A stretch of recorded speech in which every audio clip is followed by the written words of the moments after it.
ప్రధానంగా 10 సంవత్సరాలలో గత ప్రభుత్వం ఒకే ఒక టీచర్ నోటిఫికేషన్ ఇచ్చి అందులో వాళ్ళు చేపట్టిన నియామకాలు 7,857 టీచర్ల నియామకం.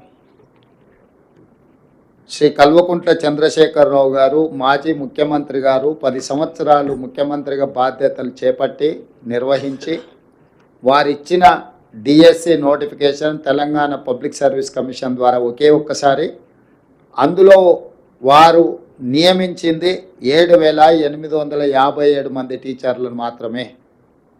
అంటే ఏ కోశాన కూడా విద్యాశాఖను ప్రక్షాళన చేసి పేదలకు అత్యంత నిరుపేదలకు విద్యను అందుబాటులోకి తీసుకొచ్చి తండాలలో గూడాలలో మారుమూల ప్రాంతాలలో గ్రామీణ ప్రాంతంలో ఉన్న తెలంగాణ పేదలకు విద్యను అందుబాటులోకి తీసుకురావాలన్న ఆలోచన గత ప్రభుత్వానికి లేకపోవడం వల్ల తీవ్రంగా పేదలు నష్టపోయినరు.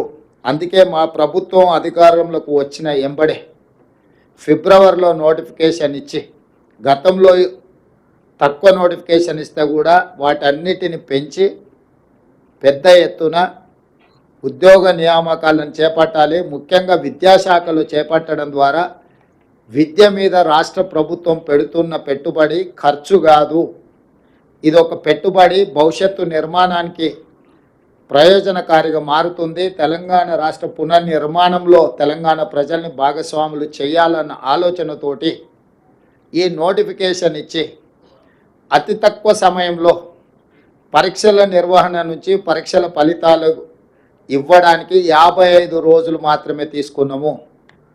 ఈ 55 రోజుల తర్వాత నియామకాలకు ఇంకొక 10 రోజులు తీసుకుంటున్నాము. మొత్తంగా 10 నెలల లోపలనే మా ప్రభుత్వం వచ్చిన తర్వాత 65 రోజుల్లో 11,062 టీచర్ల నియామకాలను చేపట్టడానికి మా ప్రభుత్వము పూర్తిగా కృషి చేసింది. ఇది తెలంగాణ నిరుపేదల పట్ల మాకున్న చిత్తశుద్ధి. కాబట్టి ఈరోజు ఈ పరీక్షల నిర్వహణ ఈ పరీక్షల ఫలితాల వల్ల గ్రామీణ ప్రాంతాలలో విద్యకు దూరం అవుతున్న వాళ్ళందరినీ విద్య అందించడం ద్వారా వాళ్ళని ప్రయోజకులుగా మార్చాలన్న ఆలోచనతోటి ఈరోజు ఈ కార్యక్రమాన్ని తీసుకోవడం జరిగింది.